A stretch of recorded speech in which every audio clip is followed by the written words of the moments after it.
Okay, in this we're going to talk about the 2022 elections and why the GOP is not suggested to do very well in it, and we're going to be going over these factors with it. Now, obviously, we have the poor news of what they end up continuing to try and kick the can along with the events of January 6th. If they would just get the news over with that, that would be obviously they could limit the impact of that. But they've obviously wanted to kick the can with that. With it, that's obviously one major effect with it. But even beyond that, we could actually show state by state what the actual impact is expected to be, and how they're expected to be very, very limited in that outcome. When we start to view this, you're going to actually start to look at it. When we start to look at like each of these places, you're going to see first is, let's look at state by state. Like, let's look at Alabama first. Alabama, we have 7 districts. When we see it with it, we see that they have 6 districts that voted for Trump, and 1 district that voted for Biden, and all in pretty extreme advantages of well over 20% in either margin. So it's what it goes. So it's not clear. It's not really clear either way that someone would have a shot with it. Even with Mo Brooks retiring from the House and going over to the Senate, whoever even takes that spot is pretty much guaranteed to win as a Republican. And nobody on the Republican side is going to be able to beat Terry Sewell in the 7th district, because Biden won that area by 42.3%. That was considered that's actually the second largest margin over Robert Aderholtz on the Republican side in the 4th district. That's the only That's the only other one that it was a larger margin of victory. So then when we go on, so we know that that's not going to change. When we go over to Alaska, we see that's Dan Young. He's been in there since '73. It's his 25th term, and the president held it by 10.1%. That was for Trump, with it. He's a Republican. That's not likely to change either.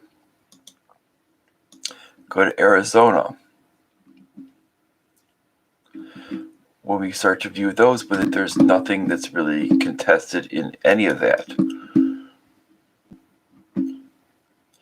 Ann Kirkpatrick she's not running for re-election with it, but the fact is that's going to be another Democratic seat, because that's over 10% difference.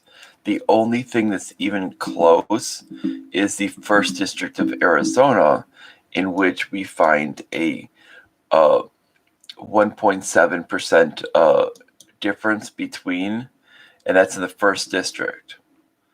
But we actually see that one. That's the only thing that's a very, very large size district. Meaning that's what it called. Meaning that's not a high population density area. But every other one is based, and then the other one that's actually pretty low is in the 6th district. Dan Schweikirk is basically at about 4.1%. That's as a Republican. So every other one is basically steady there. So they have 2, one on each side, that are actually being where they would have potential.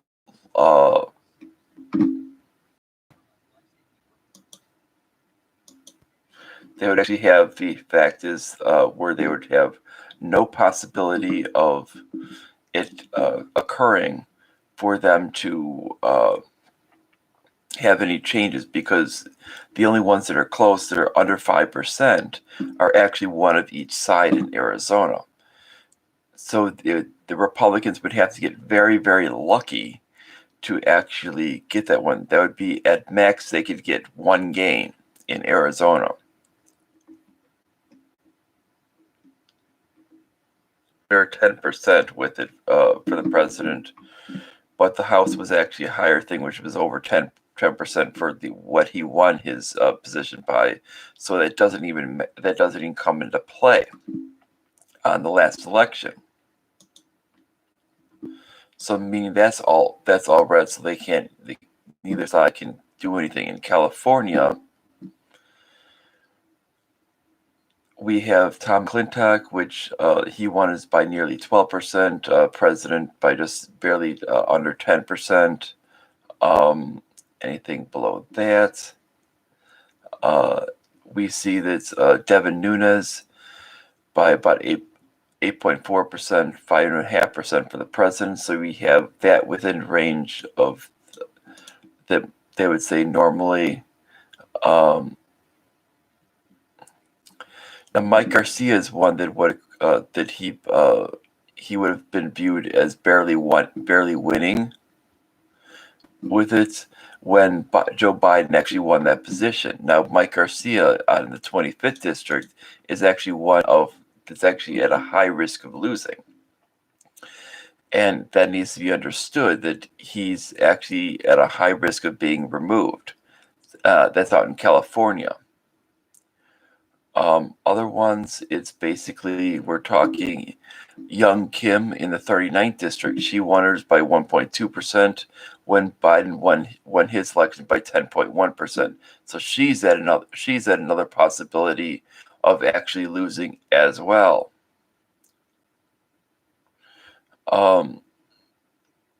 Beyond that is Ken Calvert. Trump won it by 7.3% when he was over 14%, so he's pretty safe.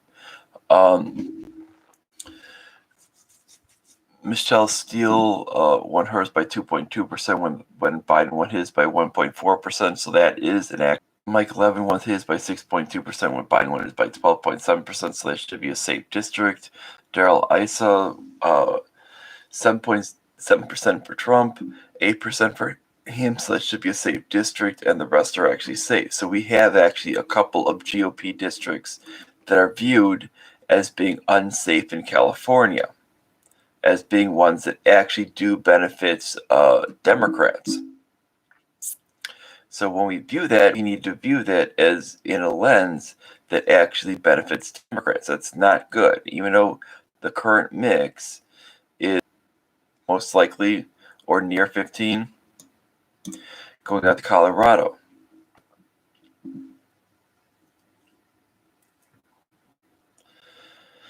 Colorado, basically all of them are double digits except for Lauren Boebert. Now, Lauren Boebert has had some serious problems which could impact her election. She's at a 6.1% where she had a benefit, where she won hers by, the president won it by 5.5%.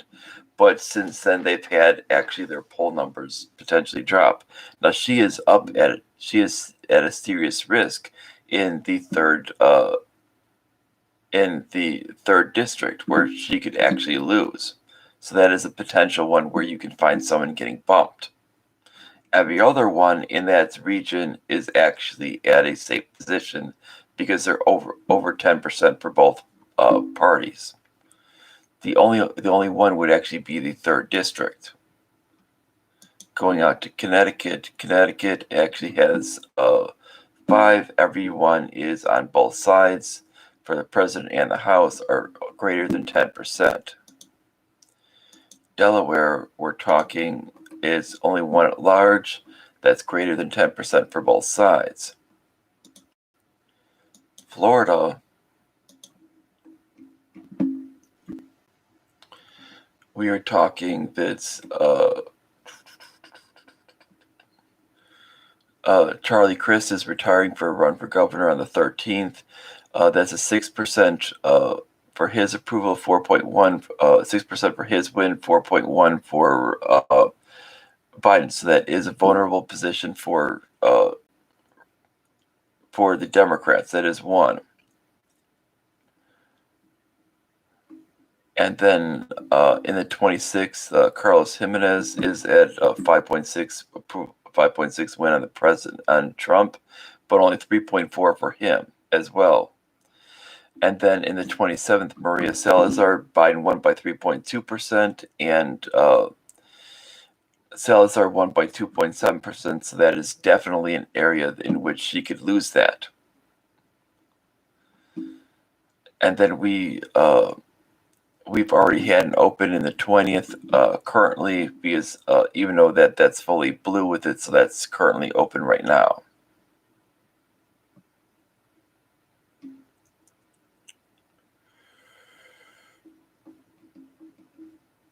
And then it's likely with the investigations with it that Matt Gaetz is going to lose with it, is not going to be back there, and that he's going to be replaced. Not necessarily by anything else other than Republican, but his win and the president's win are over 30%. So that's basically going to return to being red in the 1st district. Bordeaux, where Biden won by 6.3% and 2.7% for her. And that one is it. That's the only one in which we find that. And that is out of the 7th district. And then we see Lucy McBath in the 6th district, where she was 9.1%, which is just outside of that 10% margin. And Biden won by 11.1%, so it's not likely that we're going to see any changes there. On the 10th district, you have Jody Heiss retiring to run for the Secretary of State. That's in where he's probably most likely not going to win. So he's probably just leaving politics overall with it, because as we see that with what's going on with it, it's likely that we're not going to see something like that happen.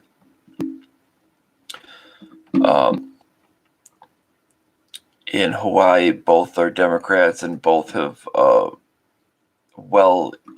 into the upper 20s for Biden winning that, and the low 30s to even the mid 40s for those positions for winning that. So basically, that's not even touchable. In Idaho, those are what it called between 20s to 30s for positions for both of those, but that's not even touchable. Illinois, we see basically as Sean Casten in the 6th. There's basically a 7.3% that's that he got with it, but Biden got over 12.7%, so it's not likely that that's going to change. For the other ones with it is Rodney Davis. He's at an 8.9%, and Trump only got a 3.5% margin, so that does put him at a margin that does put her at a little bit of a risk. Beyond that is Sherry Bustos, incumbent not running for re-election. She got a 4% margin, and the GOP got a 1.6% margin, so that's really kind of a coin flip as well. So there is a couple of things they can get there for the GOP, but it's not. It might not be as likely as people are seeing right now. In Indiana, there's in the 1st district where Biden got only 8.8% margin, but that's as close as it gets for any type of splits. And but in the 5th, we have Victoria Spartz, who only won hers by 4%, and Trump only won his by 2.2%. So it is very likely that the 5th district, which is right smack in the middle of the state, that could end up being one that's a possibility to turn. In Iowa, we see that every district except for the 4th is a high likelihood of potentially moving over. We see Cindy Axne, or however it's pronounced, she won hers by 1.3% when it was only 0.2% for Trump to win. So that is a very tight district. We see Marionette Miller Meeks won hers by 0.1% when Trump only won his by 4%. That is easily able to be overcome. She could easily be bumped. And we see Ashley Hinson won hers by 2.5% when Trump won his by 3.4%. That can easily be overcome as well as any changes happen. So we could actually see the state pretty much become mostly blue over the areas except for District 4, which is in the which is an area that encumbers part of the northern part of the state and a lot of the northwest part of the state. So they can actually have most of the state become blue. Thing is 10% plus. So Kansas is not going to change. Kentucky is not likely to change because Andy Barr is the closest, where Trump won by less than 10%, but he won by over 16%. Seeking re-election, his position for the Democrats is over 20% for Biden and over 25% for him. So it's not likely that that's even going to move. Every other position has been very, very steady with it, including the maximum. In fact, other than Andy Barr, what I call the second lowest would actually be Thomas Massie. To change, everything is as solid as can be. So when we start to look at these things, we don't find any actual legitimate change. Blue district over the 20s with it. We see the second district is a split district where the House won it by over 6%, but Trump won it by 7.5%. Change.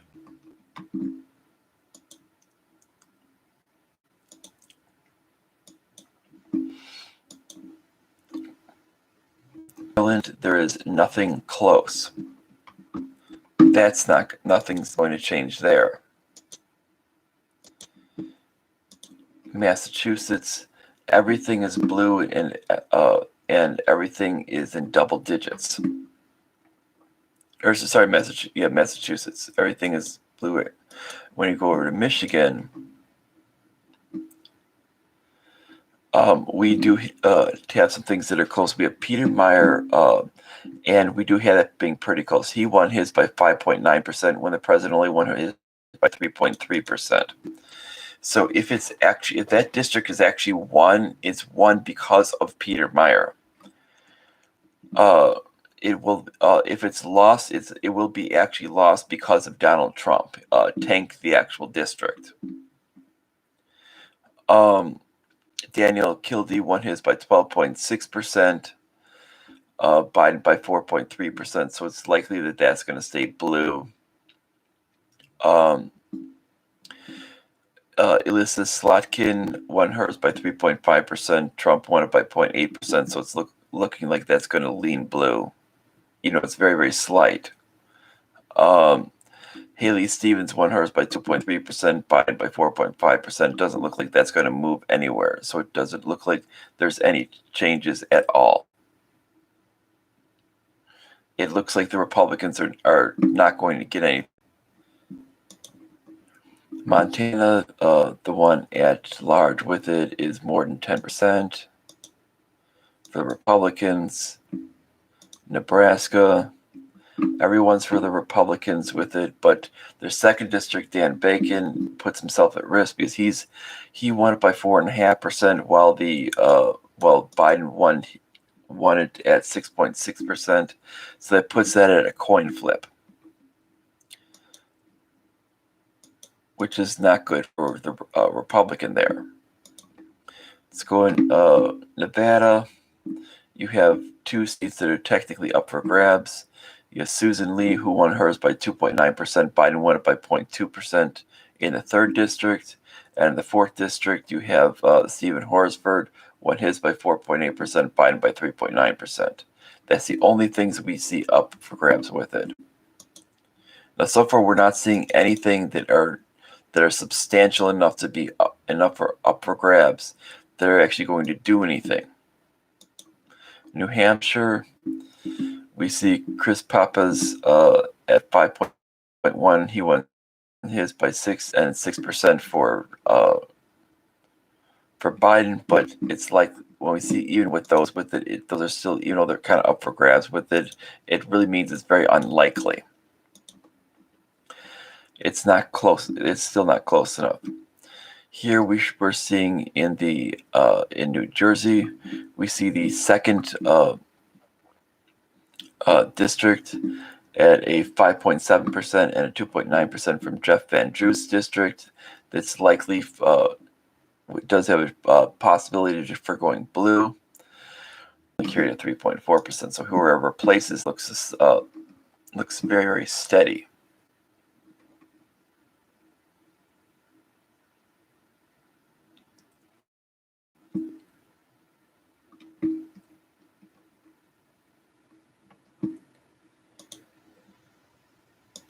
His by 2.7%, 2.2%. Biden won his by 2.7%. And then in the 18th is Michael Doyle, an incumbent not running for re-election. And other than that, is you find there's nothing really happening there. So there's really nothing that they can really get an advantage there. We're at the Rhode Island, which is 2, which is there's no actual things there that actually cause any changes. South Carolina,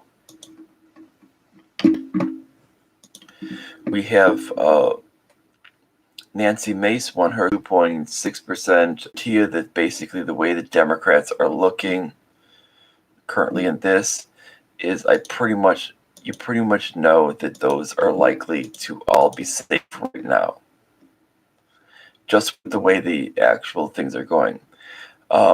With the way the Democrats are going in those specific states with it, I would predict that they're likely to win right now. In Florida with it, and currently with it right now with it, that puts the Democrats right now at 53. That's my low end prediction. Right then and there, 53. Even if we give, and I would give Missouri the red with it right then and there.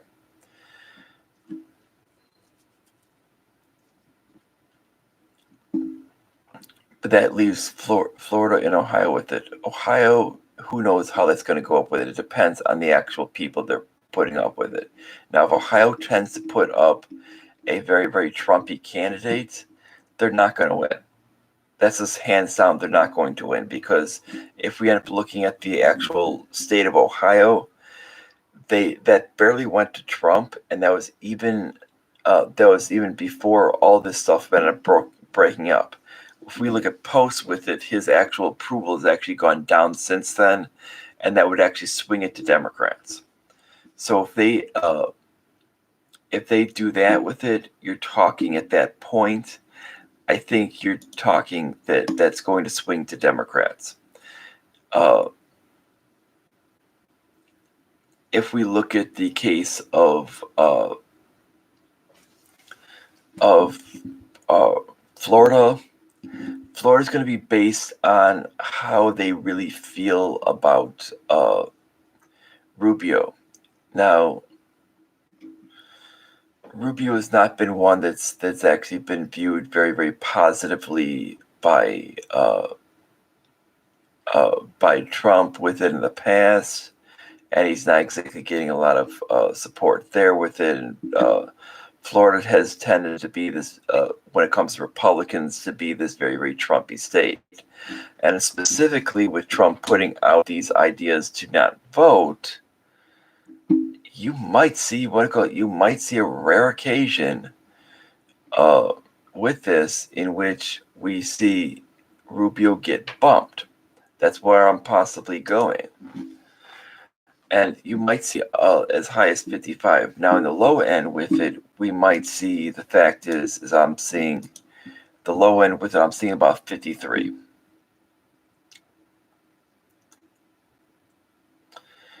that's why I've been seeing about 53 to 55. Now, is it possible that Missouri ends up snagging a one as well with it? It's possible as well.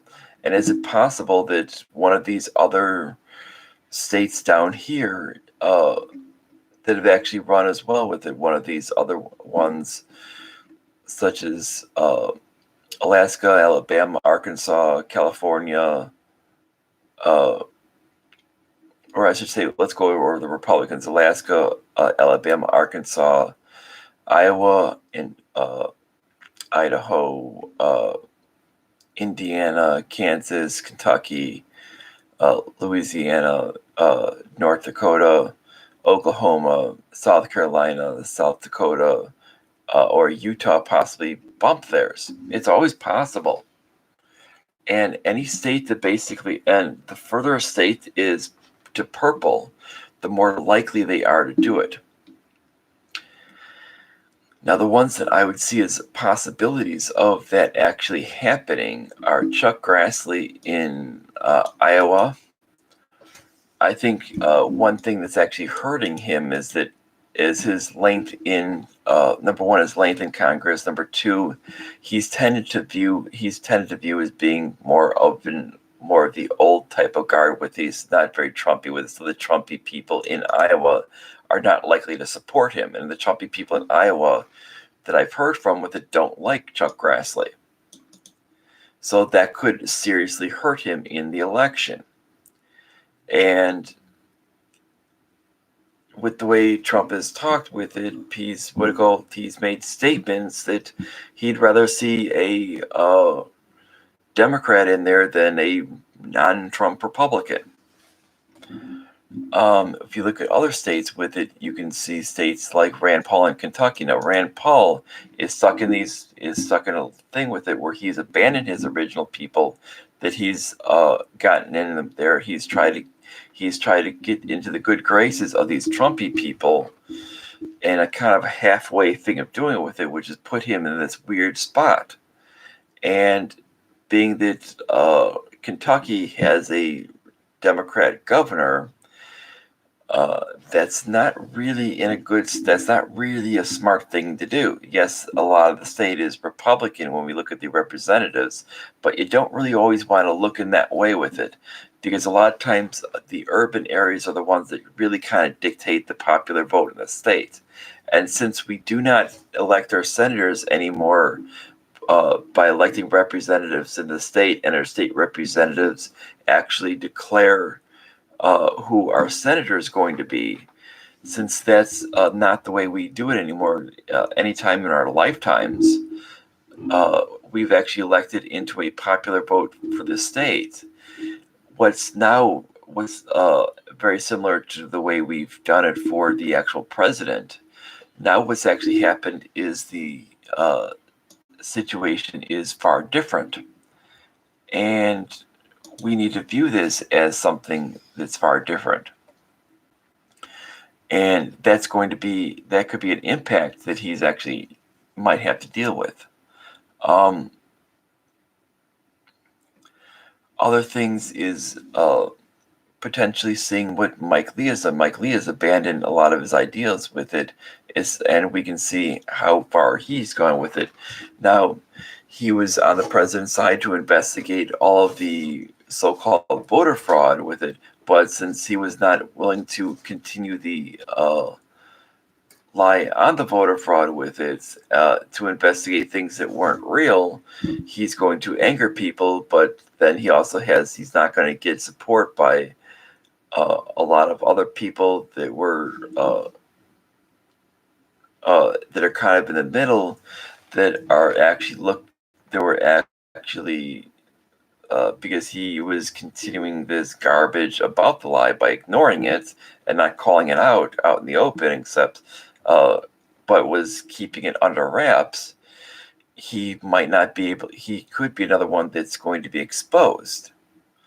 And you could have ones like these that could be surprise losses. Not saying it's going to happen, but these could be surprise losses for the Republicans. But what I'm saying right now is the Republicans are between, really what I've calculated, between anywhere between -3 to a -6 is the likelihood of the Republicans on the map. That means that basically when we're talking the second 2 years of Biden's presidency are basically going to be anything that doesn't have to require 60 votes is just going to be going right through, and it's going to basically be signed onto law. So because of what they've done, they might be able to, during this session, slow a lot of stuff down, but through the next session they're going to be railroaded. And because of them listening to Trump and trying this whole approach, it's not going to play well. And because they're going to be losing a lot of key people, and when we start to look at like the Senate for the next ones, is it's going to be another disaster. Because then we have people like Joe Manchin and Kristen Sinema that don't even play into the mix anymore, because as we see, we're going to find a minimum, and I mean a minimum, of 53. 53 minus 2 is 51. That means basically you're always going to have a majority in there, and they can ram right through. And if they ever get anything with 7 Republicans coming through, they could basically take anything through that's going to have that, and especially if they had that outcome with that, and then out in the House of Representatives happening with it, you're going to find that. And if we look at let's say about which that he should, when we're talking about this is something in which that he should act, that we should actually view this as being where he is very, very, very where it's not a stable situation for him to win.